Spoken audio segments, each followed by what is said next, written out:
What up, y'all? This is your boy, Mr. Downtown Raymo, and you're listening to the Entertainment Report for Friday, October 3rd, 2014, delivering some of the major stories and trends going on in the world of entertainment and beyond.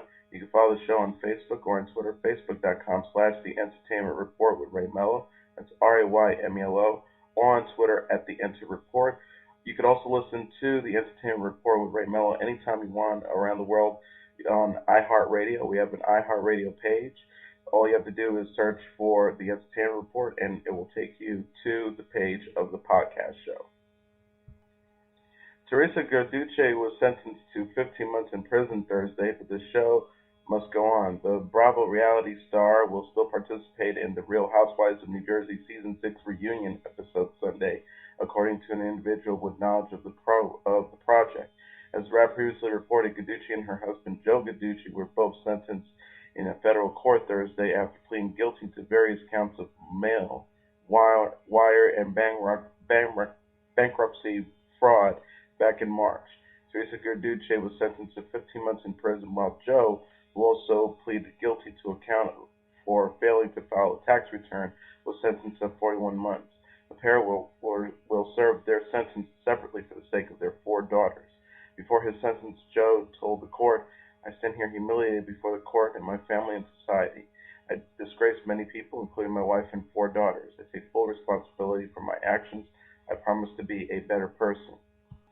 It is not known whether Joe, who is not a U.S. citizen, will be deported after he serves his sentence. Either way, all of the legal drama will be included in the current season of Real Housewives of New Jersey, which began airing in July. Sunday's Real Housewives reunion episode won't be Teresa's only TV appearance in the upcoming days. The Giudices will appear alongside host Andy Cohen on Monday's episode. Watch What Happens Live. Bravo confirmed on Thursday, just hours after the sentencing. Giudice's castmates are offering their support for the reality star, with Dina Manzo tweeting a heart saying, "Just send love." Meanwhile, when Danielle Staub was asked on Twitter if she loved Karma, she tweeted, "Yep." Real Housewives of New Jersey Season 6 reunion airs Sunday at 8 p.m. on Bravo. Teresa and Joe's Watch What Happens Live episode airs Monday at 9 p.m. also on Bravo. TNT has canceled its reboot of the classic series Dallas after 3 seasons, a TNT spokesperson told the Wrap on Friday. The spokesperson said, "TNT has decided not to renew Dallas. We're extremely proud of the series, which defies expectations by standing as a worthy continuation of the Ewing saga. I want to thank everyone involved with the show, from the extraordinary cast to the impeccable production team led by the show's creative forces, Cynthia Sidri and Mike Robin. We especially want to thank the people of Dallas for their warm and generous hospitality during the production of the series." The series wrapped its 3rd season with a finale that saw the death of Christopher Ewing, played by Jesse Madcap, last week. Despite the shocker of a finale, the episode landed disappointed ratings, drawing just 1.7 million total viewers, down from the 2 million it had been averaging during the season. Such was not always the case. The reboot, which paired newcomers such as Metcalf and Jordana Brewster with original series cast members including Patrick Duffy and Linda Gray, as well as Larry Hagman, who died in 2012, racked up 6.9 million total viewers with its 2012 premiere. The writing, however, had been on the wall in recent weeks. Prior to the September 22nd finale, cast members engaged in a Twitter rally urging fans to watch, with Duffy in particular indicating that the show's fate hung in the balance.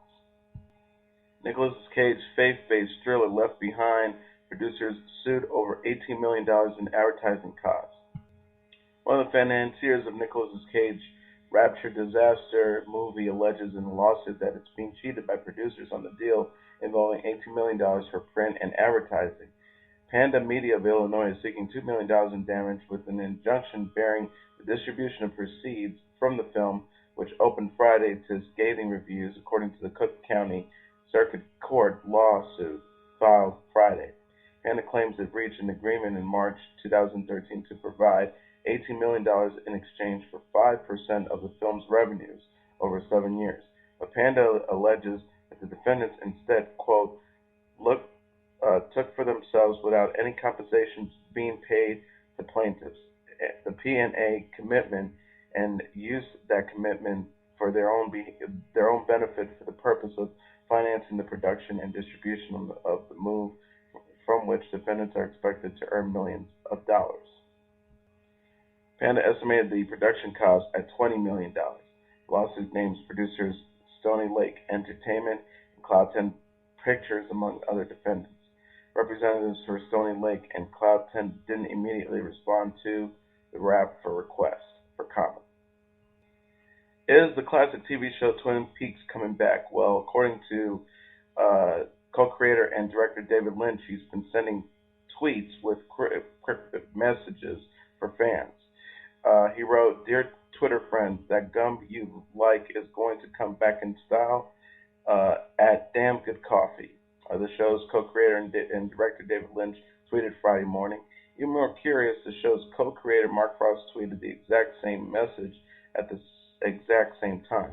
The tweet is a quote from the 1990s cult hit show by the man from another place to Dale Cooper in a dream sequence that ultimately helped lead to the identity of Laura Palmer's killer, the show's central mystery.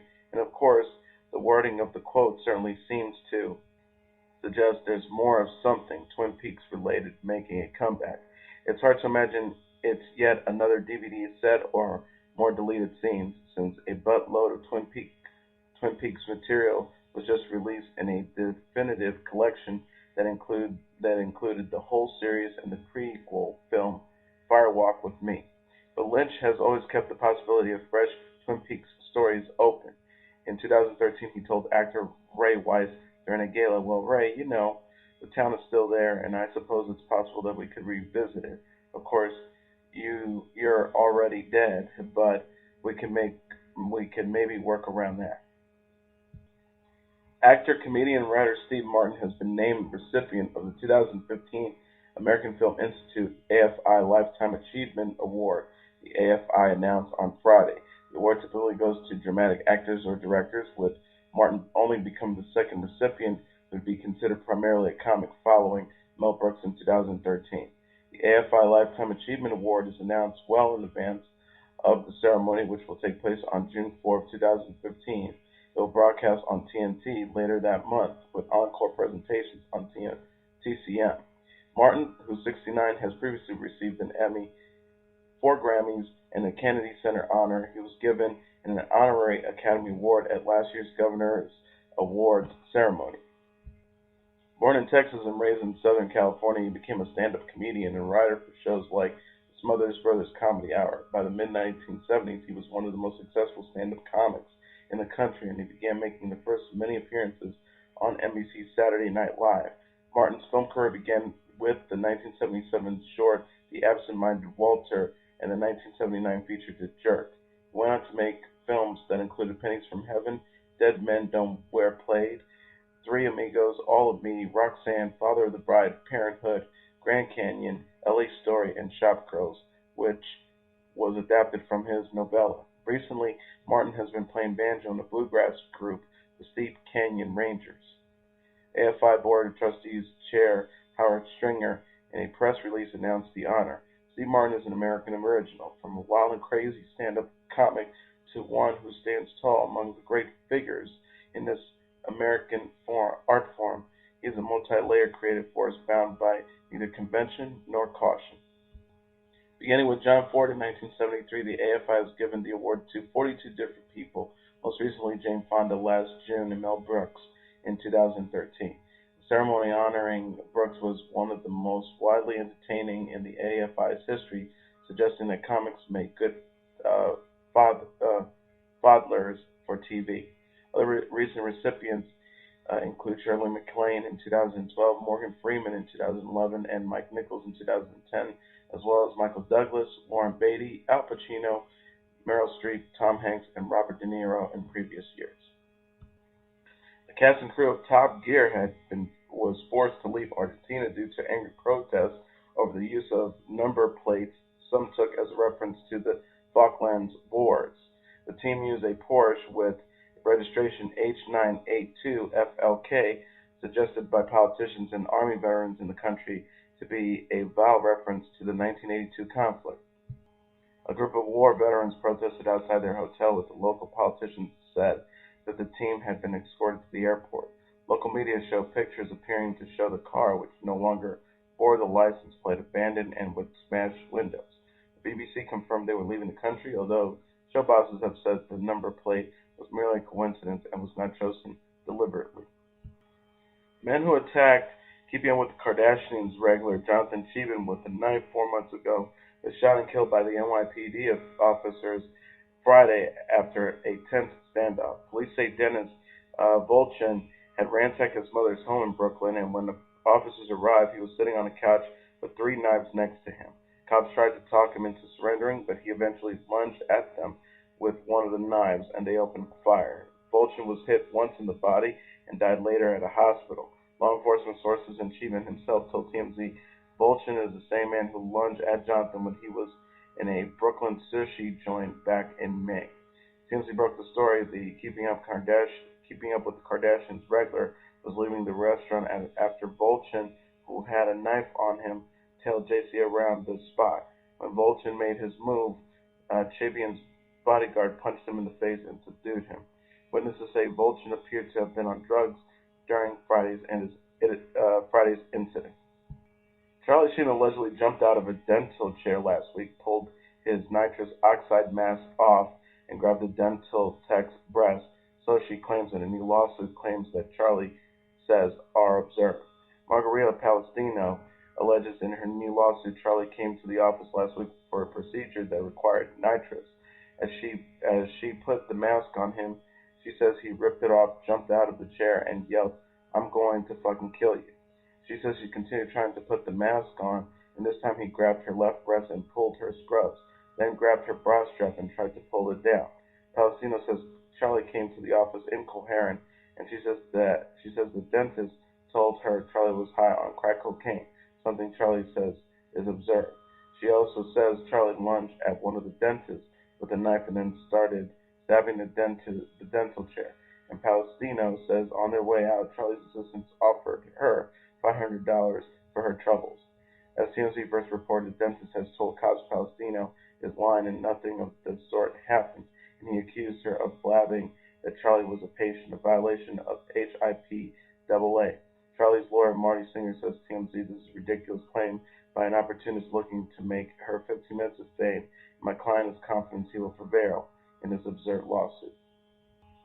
Robert Downey Jr. has openly said that there won't be an Iron Man 4, but during a recent interview with Deadline, it seems as though the Hollywood star is willing to rethink that idea and reclaims his role as Tony Stark one more time.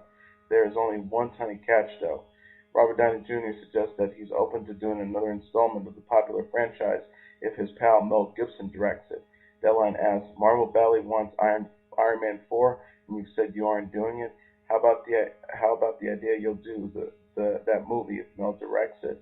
To which Downey responds, correct, why not? That movie would be bananas.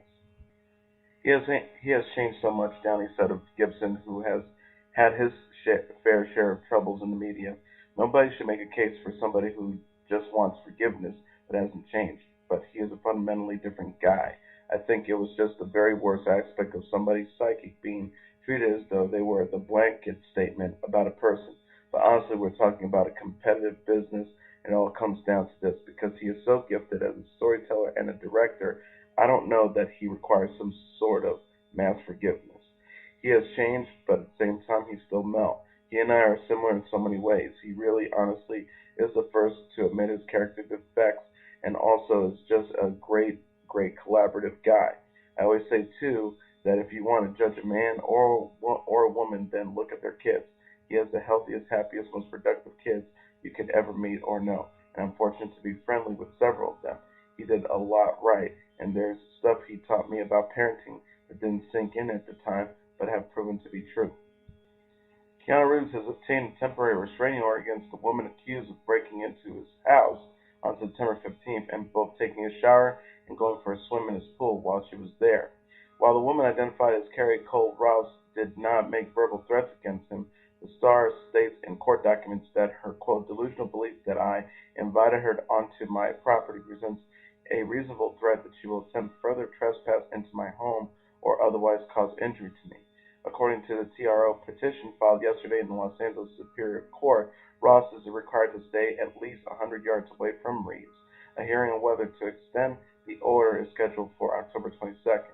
The 47 Ronin Star's attorney states in the filing that they want the order to the last 5 years because of Ross's, quote, harassing, unprivileged, and threatening stalking conduct.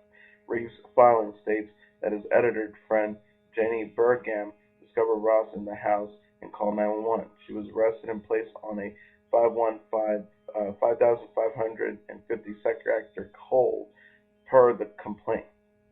The run-ins with Ross is not to be confused with when Reeves reportedly discovered women sitting in his library on September 12th.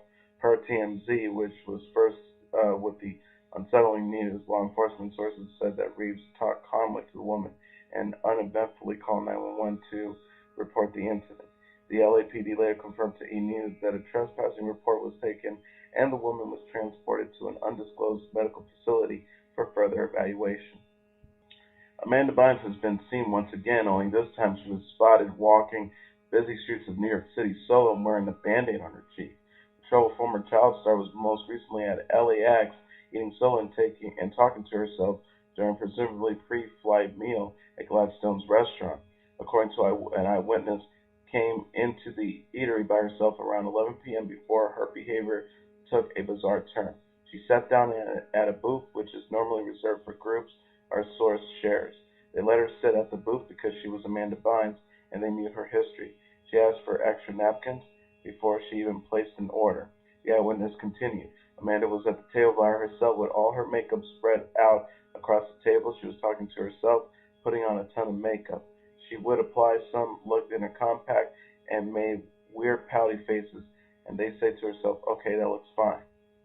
Bynes, who ordered a Shirley Temple and coconut shrimp, only stayed at the eatery for about 20 minutes before bolting out of the door.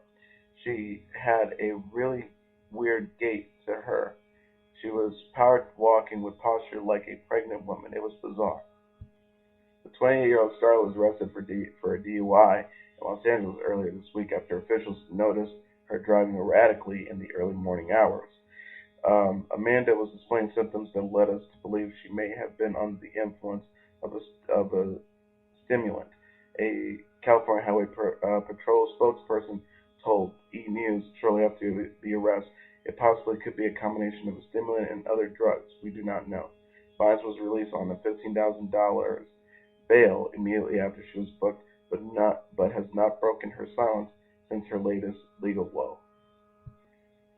Sex and the City 3 might be happening.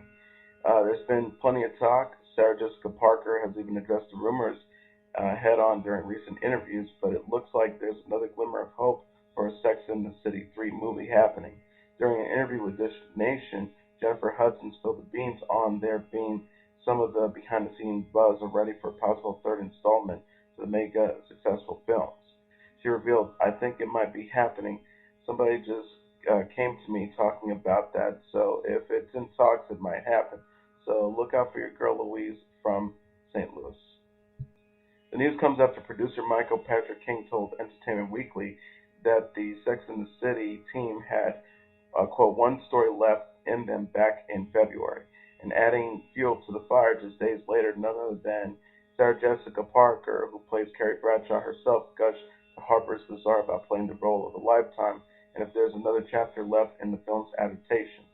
She told the Woman's Magazine, Michael and I know what the story will be, but when and if it's ever told, there has been no concrete discussion about it ever. And in a later interview with In Style, she echoed her anticipation for stepping into her sky heels one last time. She said, a part of me thinks there's one last chapter to tell, but timing is a peculiar thing. It isn't a decision that can wait forever. I don't want to have to wear moo. Meanwhile, Kristen Davis also weighed in on the possibility of there being a third movie in Hot Living magazine. She says, I don't think a third film is a pipe dream. There is discussions. People talk about it amongst the people who are the players, but I don't know if it will come together. It would be very exciting if it did. Earlier today, Davis and Sarah Jessica Parker exchanged a few words on Twitter with the bubbly blonde writing, heard the news, X. And finally, is Jersey Shore's Michael Situation Sorrentino engaged? The former Jersey Shore star is currently in the center of engagement rumors after his lawyer seemed to hint that Sorrentino got down on one knee and popped the question to girlfriend Lauren Pesce. In Richard Sapinski's letter to a judge where he requested postponing his client's upcoming court date in the ongoing tax fraud case, he used the F word. No, not that F word. The letter obtained by E's News states the adjournment is requested because prior to the indictment, Mr. Sorrentino and his fiancee had contracted to appear as participants in a reality TV program called Marriage Boot Camp, which is being produced by Think Media Factory in Los Angeles, California. The pair signed a contract to film the show from October 5th to the 19th in Los Angeles, which conflicted with his October 6th arraignment. But E-News has confirmed that the judge granted the request delaying the arraignment date until October 23rd. E-News has reached out to Sorrentino's rep for comment. While both Mike and his lady have kept any possible engagement news under wraps, the blonde beauty did tweet thanks to someone who wrote her with, "You're going on TV, I heard, with another show. Congrats." As it turns out, the duo may be staying hush-hush for a reason. The source tells E! News that WeTV owns the rights for their engagement and wedding for the second season of The Sorrentinos. The insider adds that the couple got permission to do marriage boot camp, but they weren't allowed to get engaged or married without WeTV's involvement. Lauren is Mike's former college sweetheart, whom he rekindled things with after sobering up. While fans of his MTV reality show may find it shocking to hear that Stitch is settling down, he recently spoke about tying the knot. He told Life in Style in July, "There could be an engagement in the near future. I'm planning it in my head. I would like to make it very special and a day she will never forget. I would like 3 children, 2 boys and a girl, and 2 dogs." Sounds like a plan. And that is your entertainment report for Friday, October 3rd, 2014. I'm your host, Mr. Downtown Ray Mello. I'll be back on Monday to deliver some of the major stories and trends going on in the world of entertainment and beyond. You can follow the show on Facebook or on Twitter, facebook.com/The Entertainment Report with Ray Mello, or on Twitter @The Enter Report. You can listen to this episode and any previous episodes of The Entertainment Report with Ray Mello anytime, anywhere around the world on iHeartRadio and its app. Go on iHeartRadio and search for The Entertainment Report, and it will take you to that page. Have a great weekend, everybody. I'll see you Monday. Bye.